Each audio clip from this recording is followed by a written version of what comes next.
Bonjour, nous sommes en 2021, nous sommes dans le site de l'Institut Docteur Angélique et dans une série de vidéos consacrées aux commentaires du livre des Proverbes. Je voudrais commenter le proverbe 17:10. Dans la Bible, il se dit comme cela: un reproche fait plus d'impression sur l'homme intelligent que 100 coups sur le sot.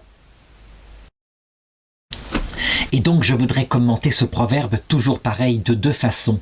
D'abord, dans son sens humain, il concernera ici tous les éducateurs. Et puis, dans le sens divin, la façon dont Dieu nous éduque, nous, qui sommes parfois intelligents et parfois sots, parce que quelquefois nous ne comprenons rien à rien en ce qui concerne l'enjeu de cette vie, la vie éternelle. Alors d'abord, de manière humaine, il faut savoir que si Dieu a fait de nous des pères et des mères, et que nous nous comportons par rapport à nos enfants avec amour pour en faire des adultes, c'est pour donner une image de son comportement à lui.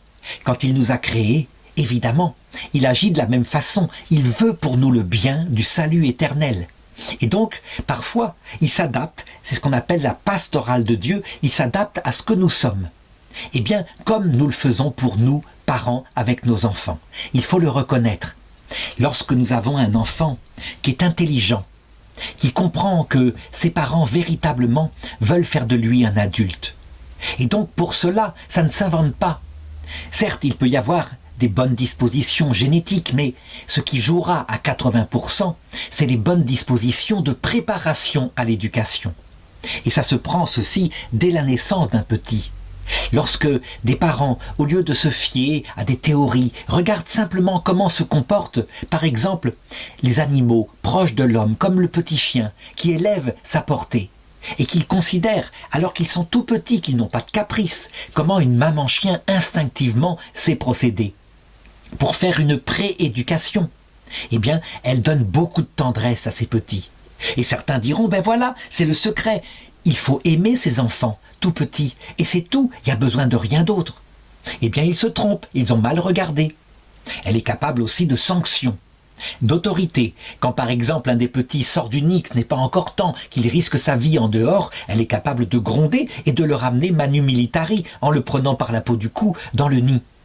Elle est capable de mettre l'autorité, c'est elle la maîtresse, et cette autorité qui structure, cet amour qui accompagne, vont forger une psychologie chez les petits qui sera équilibrée, au point qu'on le sait, quand un jeune chiot est sevré trop tôt, comme ça se passe chez les trafiquants qui viennent souvent d'Europe de l'Est pour vendre des tout petits chiens mignons et faire que, eh bien, ils se vendent sans problème. Quand ils sont trop grands, les gens ne les prennent plus. Eh bien, ces petits chiens développent des névroses, ils vont mal. Pourquoi? Ils n'ont pas reçu le temps qu'il fallait, jusqu'au sevrage, l'éducation de leur maman. Ce qui est vrai pour les animaux que Dieu a mis auprès de nous pour que nous comprenions est vrai dans la prééducation. Et donc cette prééducation, quand elle a eu lieu, qu'on a mis dès tout petit, l'amour de tendresse et aussi l'autorité adaptée aux petits problèmes, parce que l'enfant n'a pas de caprice à cette époque-là, mais simplement il veut devenir le maître, il veut qu'on vienne le chercher dès qu'il pleure. Et donc, ben non. On décide, c'est nous le maître. On va le chercher quand il y a une vraie raison d'aller le chercher, et pas simplement pour être dans les bras. Eh bien, lorsque ça a été mis, alors un enfant qui obéit et qui donc a l'intelligence de son âge, le proverbe va se réaliser. Un reproche fait plus d'impression sur le petit enfant intelligent que 100 coups sur le petit enfant sot. Et c'est quoi un petit enfant sot? C'est un petit enfant qu'on a élevé que dans la tendresse, on n'a pas mis d'autorité dans le premier âge de sa vie, et donc il suit ses passions. Et résultat, dès qu'on contredit quelque chose qui est sa volonté, qu'il croit être sa volonté, alors que ce n'est que des caprices, devenus à l'âge des caprices justement, l'âge où il dit non, eh bien, il n'y a rien à faire, ça ne marchera pas, il n'écoutera pas les enseignements de ses parents. Et là, il faudra peut-être pratiquer la fessée. Mais la fessée marchera moins bien qu'une éducation qui a bien été fondée dès la base. Et ça, c'est l'expérience, je dirais, souple, parce qu'il y a différents types de caractères d'enfants, mais tout de même, l'expérience souple des parents qui ont du bon sens et qui savent que dès la naissance, un enfant a besoin de deux amours, la tendresse et les repères. Alors, quand on l'applique maintenant au domaine surnaturel, eh ben nous fonctionnons exactement pareil. Ça veut dire que, d'abord, lorsque nous sommes adultes, souvenons-nous, de ce qui était le meilleur éducateur pour nous lorsque nous étions adolescents, les professeurs qui nous ont marqués, eh bien, ça restait le même rapport.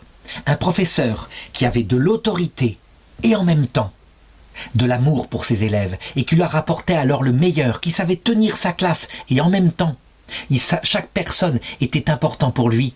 C'est les professeurs qui nous ont marqués. Ils nous donnaient le meilleur de leur enseignement et quelquefois, parce que nous n'étions pas encore tout à fait mûrs, ils étaient capables de faire passer des doctrines parfois complètement fausses.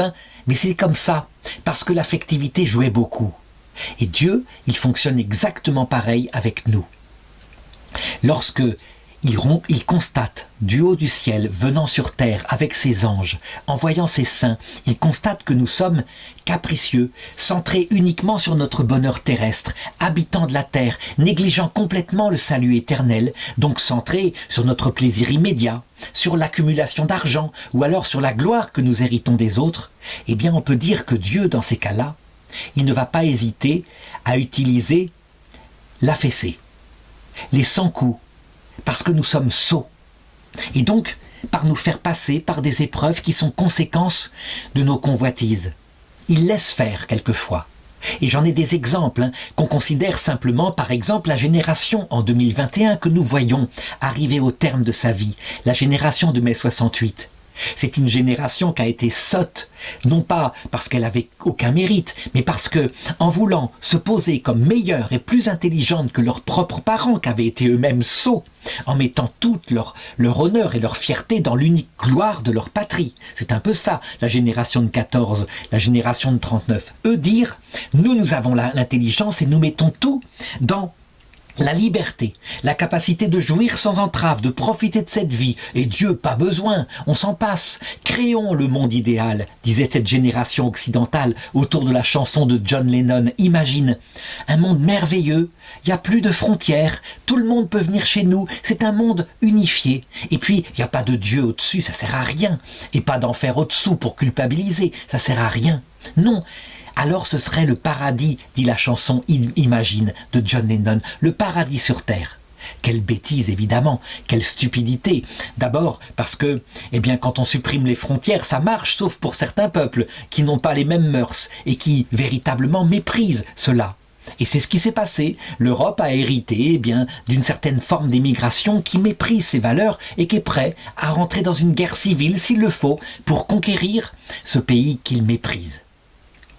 Et puis d'autre part, lorsqu'on se passe de tout sens de la vie éternelle, alors la vie passe comme un éclair, et comme la cigale ayant chanté tout l'été, on se retrouve très vite à l'automne sans rien, aucune richesse accumulée pour l'éternité. Mais qu'est-ce qu'on emporte dans l'éternité? Est-ce que ce sont ces actions qu'on a accumulées, ces titres? Est-ce que c'est l'or qu'on a caché dans sa maison? Bien sûr que non. On n'emporte que les valeurs qui ne passeront jamais, comme la fidélité à sa femme ou à son mari, le fait de ne pas avoir tué son enfant par avortement, le fait d'avoir accompagné ses vieux parents jusqu'à la fin, pas simplement dans des maisons de retraite proprettes, mais par sa présence. Ça, on l'emporte dans l'autre monde. Et donc, Dieu laisse cette génération vivre dans son orgueil, une génération qui a avorté pire que tout. Peut-être un enfant sur 4 qui a été tué de cette façon-là. Et nous sommes croyants, nous croyons que l'âme de ces bébés existe et donc elle est présente de l'autre côté. C'est une génération qui a divorcé massivement. Alors quelquefois non volontairement, mais quelquefois simplement au nom de sa liberté. J'ai plus de sentiments pour toi, je te largue. Et c'est une génération qui a abandonné ses vieux parents si souvent dans des maisons de retraite, qui étaient si bien tenues matériellement et si désespérées au niveau spirituel. Elle hérite donc de la fessée, les conséquences de ses actes, elle va devoir les vivre jusqu'au bout.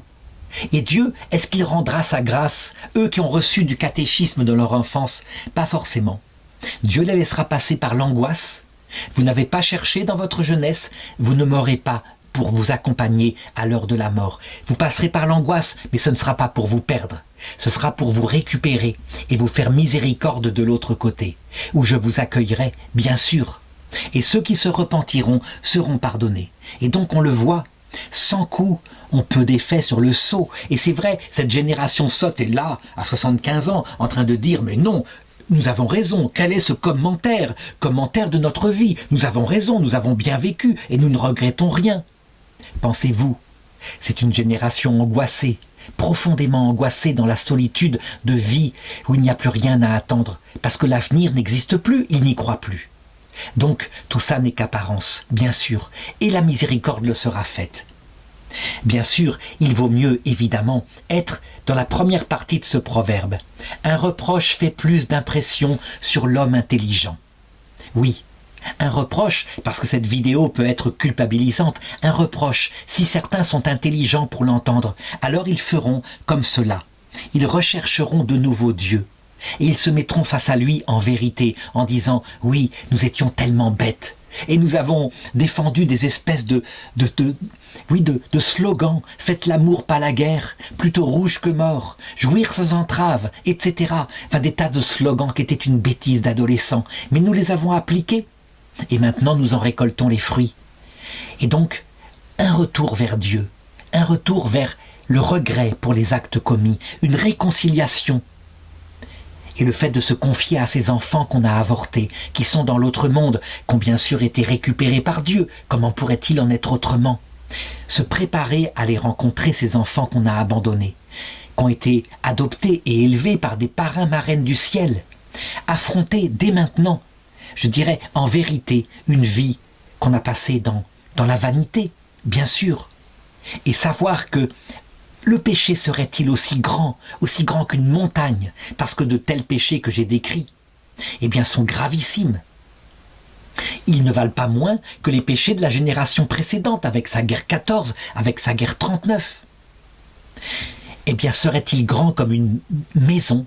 Ces péchés seront rien, une goutte d'eau devant le feu de l'amour, quand on arrive repentant face au Christ, à la Vierge Marie, à l'heure de sa mort. Il faut en être convaincu. Comme dit saint Paul dans l'Épître aux Romains, Dieu a laissé les hommes partir dans la désobéissance. Il les a même soumis, parfois, en se cachant, afin de faire à tous miséricorde. Ça, c'est important, afin de faire à tous miséricorde. Alors je sais que certains diront, il commente encore cette chose en oubliant de parler de l'enfer. Non, l'enfer existe réellement. Ceux qui ne se repentiront pas. Et il y en a qui sont capables de dire « mais c'est n'importe quoi ce discours culpabilisant. Moi, j'ai vécu de ma liberté solitaire et j'en suis bien heureux et bien aise. » Eh bien, il leur sera donné la possibilité de choisir un monde où ils pourront continuer de vivre de leur liberté solitaire. Ils n'auront rien appris de la vie terrestre, rien de la solitude de leur vieil âge. Et il existe un monde de l'autre côté où on peut vivre comme ça, de l'amour de soi poussé jusqu'au mépris de Dieu et du prochain. Oui, il existe ce monde.